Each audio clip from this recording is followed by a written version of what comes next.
Hello student, मैं Himanshu Bansal mathematics के इस वीडियो लेक्चर में आपका फिर से स्वागत करता हूं। जैसा कि हम पढ़ चुके हैं 1.1 का इंट्रोडक्शन और 1.1 के हमने कुछ क्वेश्चन किए थे, क्वेश्चन नंबर 1, 2, 3। ठीक है, अगर आपने वो वीडियो नहीं देखी हो तो सबसे पहले आप वीडियो देखिए, डिस्क्रिप्शन बॉक्स में उसका लिंक दिया हुआ है दोनों का।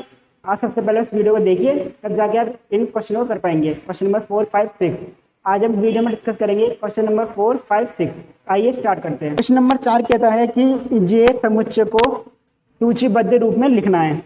देखो, अब यहाँ पे समझने वाली बात है। फोर्थ का पहला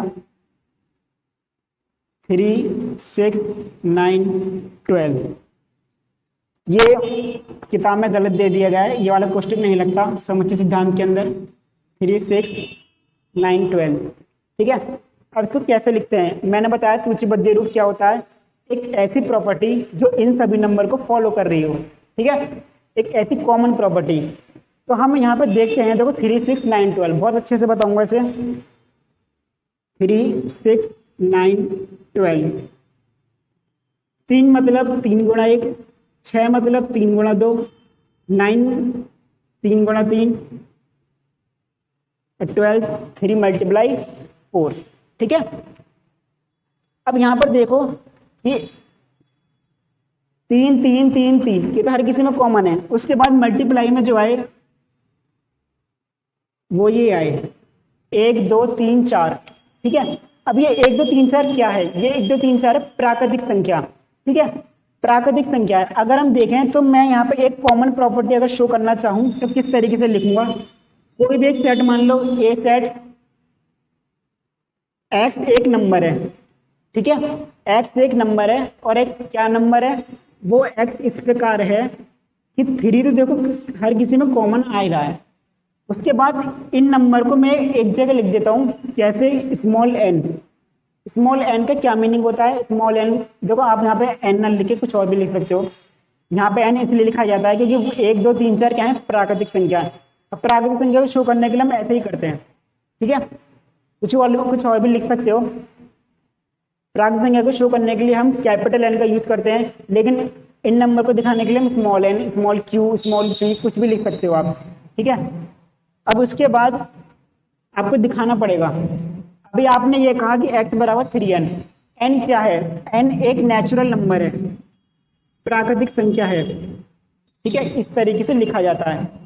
अब ये भी आपने लिख दिया, n एक प्राकृतिक संख्या है, पर इसका मीनिंग है प्राकृतिक संख्या तो बहुत होती है, 100 तक, अनंत तक। ठीक है, तो n हमें कहाँ तक लेना है? हमने देखा 4 की मल्टीप्लाई करने पर 12 आ रहा था, यानी n की वैल्यू 4 तक है। ये कह सकता हूँ कि n की वैल्यू 5 से छोटी, n belongs to n less than 5। इसको मैं ऐसे भी लिख सकता हूँ, n की वैल्यू देखो, n जो था, स्मॉल n जो था वो प्राकृतिक संख्या से लिया गया। अब प्राकृतिक संख्या क्या है? 5 से छोटी। 5 से छोटी मतलब 1 2 3 4। जब आप n की वैल्यू 1 2 3 4 रखना स्टार्ट करोगे तो आपको ये नंबर मिलना शुरू हो जाएंगे। तो ये कॉमन प्रॉपर्टी है जो कि इसको दर्शा रही है। ठीक है, अभी आपको समझ नहीं आया होगा, दूसरा प्रश्न देखते हैं तब अच्छे से समझ आएगा। दूसरा प्रश्न 2 4 8 16 32। ठीक है, हमें देखो यहाँ पे पैटर्न समझना होता है कि पैटर्न हो क्या रहा है। अब एक चीज देखते हैं यहाँ पर, 2 का मतलब 2 की पावर 1, 2 की घात 1, 4 2 की घात 2।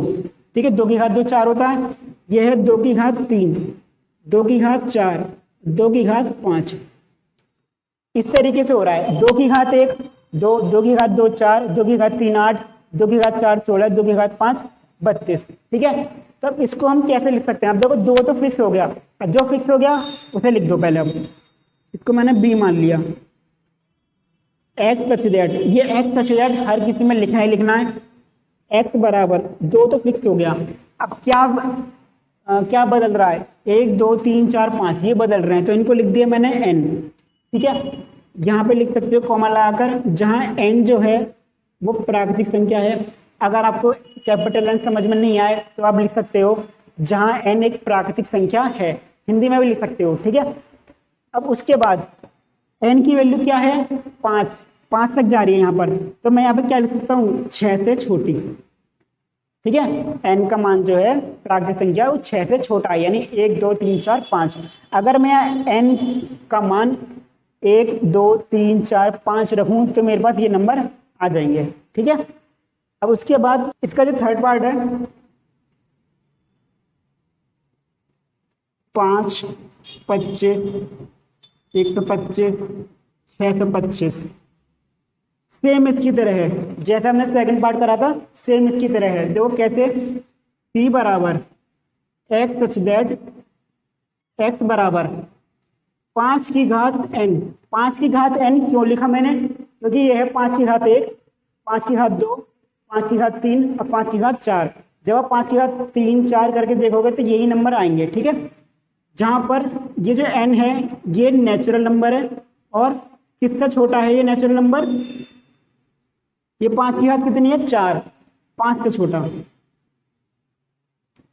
ठीक है, हो सकता है आपको उत्तर माला में अलग तरीके से लिखा गया हो, इसको बहुत अलग तरीके से भी लिख सकते हैं। हम ऐसे भी लिख सकते हैं x बराबर 5 की घात n, जहां n एक प्राकृतिक संख्या है जो कि 5 से छोटी है। इस पूरी भाषा में हम इसे लिख सकते हैं। ठीक है, इस तरीके से भी लिख सकते हैं। ठीक है,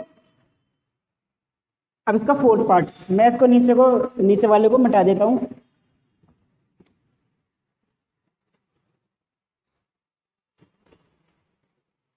दो 4 6, अब देखो हमने अभी पहला क्वेश्चन किया था, इसमें 3 एकम 3 3 दूनी 6 3 3 3 चौका 12।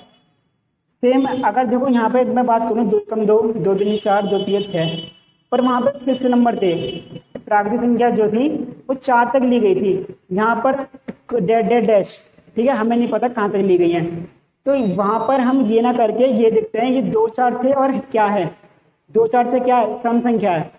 तो इस तरीके से लिखेंगे इसे, d बराबर x सच दैट x एक सम संख्या है, x एक सम संख्या है, x एक पूर्णांक है। ठीक है, कुछ भी लिख सकते हैं।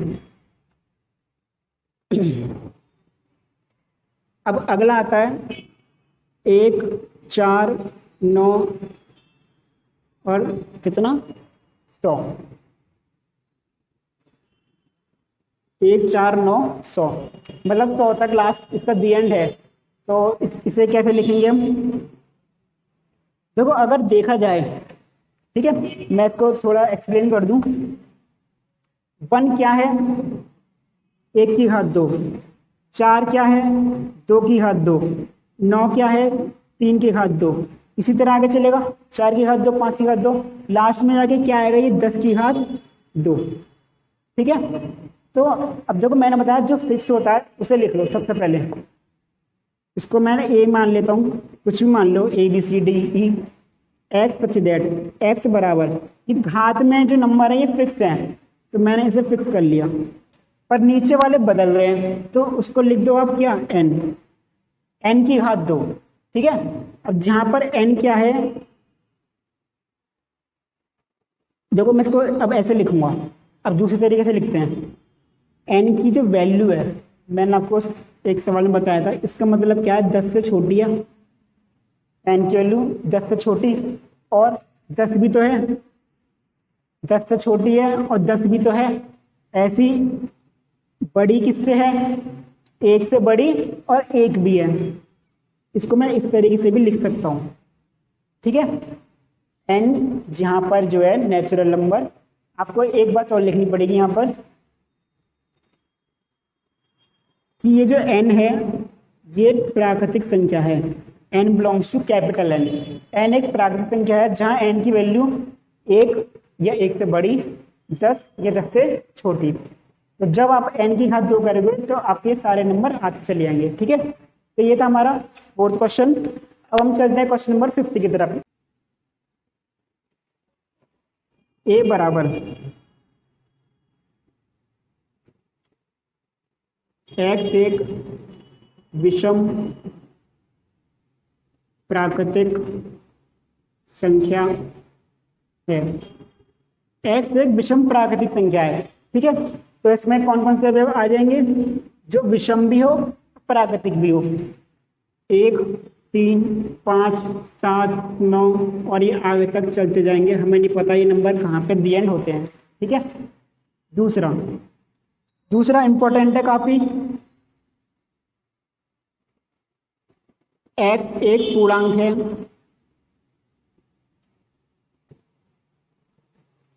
जहां पर x की जो वैल्यू है 9/2 और -1/2, ठीक है। अब देखो ये बात समझने वाली है, इसका मीनिंग क्या कहता है। अगर आप इसका मीनिंग समझ गए तो आप बहुत आसानी से ऐसे इस टाइप के सारे क्वेश्चन कर सकते हो। मैंने बताया इसका मतलब क्या है, छोटा। इसका मतलब x का मान 9/2 से छोटा, ठीक है। x का मान 9/2 से छोटा, और इसका मीनिंग क्या है, x का मान -1/2 से बड़ा, ठीक है। अब 9/2 क्या होता है, 9/2 होता है 4.5, ठीक है। x का मान 4.5 से छोटा, अच्छा 4.5 से छोटा 4.4 भी है, 4.3 भी है, 4.2 भी है, लेकिन उसने बोला पूर्णांक, जबकि पूर्णांक 4.3, 4.2 ये नहीं होते। पूर्णांक क्या होते हैं, 1, 3, 4। तो 4.5 से छोटा क्या हुआ, 1, 2, 3, 4, और माइनस के 0.5 से बड़ा क्या हुआ, 0। तो कौन कौन से नंबर हो गए, x का मान -0.5 से बड़ा, 0.5 से बड़ा माइनस के 0.5 से बड़ा क्या है, 0। बड़ा क्या है, 1, 2, 3, 4। अच्छा क्या लेना है, x का मान 4.5 से छोटा है, तो 4.5 से छोटा 4 ही है, तो हमें 4 तक ही लेना है। आई होप बात समझ में आई होगी मेरी। इसका मीनिंग होता है x का मान 9/2 से छोटा, इसका मीनिंग होता है x का मान -1/2 से बड़ा। यानी अब ये दोनों क्या है, हमारे परिमेय संख्या थी, ठीक है, जबकि उसने बोला है पूर्णांक, तो हमें पूर्णांक लेना है यहाँ पर, ठीक है। अब चलते हैं अगला सी पार्ट, थर्ड पार्ट। इसका मैं डायरेक्ट आंसर लिख रहा हूं। उसने बोला x एक पूर्णांक है जिसका स्क्वायर करने पर वो नंबर 4 या 4 से छोटा आना चाहिए। अब देखो 3 का स्क्वायर करते हैं, अगर इसने कहा x एक पूर्णांक है, तो 3 भी एक पूर्णांक है, लेकिन 3 का स्क्वायर क्या आ रहा है, 9 आ रहा है। जबकि उसने कहा है 4 से छोटा लेना है, वर्ग करने पर 4 से छोटा आना चाहिए। पूर्णांक मतलब माइनस में भी आना चाहिए, ठीक है। अगर हम -3 का स्क्वायर करता हूं तो प्लस के 9 आएगा, वो भी नहीं होगा। तो क्या क्या हो जाएगा, -2, -1, 0, 1, 2। इन सभी नंबर के स्क्वायर करने पे वो नंबर या तो 4 के बराबर आएंगे या 4 से छोटे आएंगे। अगला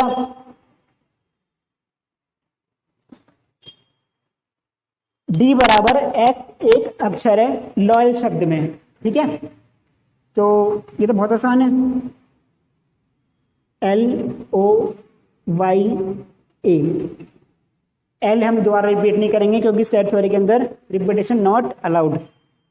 फिफ्थ पार्ट, एक्स उन सभी महीनों का नाम है जिसमें 31 दिन नहीं होते। तो ये मैं आपके लिए छोड़ता हूं, ठीक है। इसको आप करोगे, उन सभी महीनों के नाम जिसमें 31 दिन नहीं होते, जैसे कि फरवरी, अप्रैल, ठीक है, जून। अगला एफ बराबर एक्स एक व्यंजन है इंग्लिश अल्फाबेट के अंदर, ठीक है, जो कि के से छोटे हैं। तो इंग्लिश अल्फाबेट के अंदर व्यंजन लिखना है, स्वर क्या होते हैं, AEIOU। इन सभी को छोड़कर जो होते हैं वो होते हैं व्यंजन। लेकिन व्यंजन में कहां तक लिखना है, जो कि के से छोटे हों। मतलब जैसे कि 6 पार्ट एफ सेट दे रखा है। ये तो हमारा क्या होता है, स्वर होता है। बी, सी, डी, एफ, जी, एच, जे, ठीक है। तो ये था हमारा 5th क्वेश्चन। अब चलते हैं क्वेश्चन नंबर 6 की तरफ। क्वेश्चन नंबर 6 में मैच द फॉलोइंग है। क्वेश्चन नंबर 6 का फर्स्ट पार्ट 1, 2, 3, 6, ये किससे मैच करेगा। देखो ए पार्ट जो है इसका, एक जो इसके सामने लिखा हुआ है, एक्स एक अभाज्य संख्या है जो कि 6 का भाजक है। तो क्या ये इसको सेटिस्फाई करेगा? 2 प्राइम नंबर नहीं होता, तो ये तो होने से रहा। x एक विषम संख्या है, विषम प्राकृत संख्या है, 2 विषम प्राकृतिक नहीं होती, ये भी नहीं होगा। x एक प्राकृतिक संख्या है और 6 का भाजक है, ये तो 3 6 ये सभी प्राकृतिक संख्या है और 6 की भाजक है, तो फर्स्ट का जो मैच होगा वो सी से होगा। ऐसे 2,3, अब 2,3 क्या है? ये एक प्राइम नंबर है और 6 के भाजक भी है, तो सेकंड का क्या होगा? ए होगा। मैथमेटिक्स ये आपको दिख ही रहा है, ऑप्शन नंबर डी में है ये। और बचा अब क्या? फोर्थ, 1 3 5 7 9, तो 1 3 5 7 9 क्या हो जाएगा? बी। एक्स एक विषम प्राकृतिक संख्या है जो कि 10 से छोटी है। ठीक है, तो ये थी आज की हमारी एक्सरसाइज 1.1। अगली वीडियो में डिस्कस करेंगे 1.2 का इंट्रोडक्शन। तो आई होप आपको वीडियो पसंद आई होगी, और पसंद आई हो तो लाइक शेयर सब्सक्राइब करना ना भूलिएगा। ठीक है, अगली वीडियो में मिलते हैं। जय हिंद, जय भारत।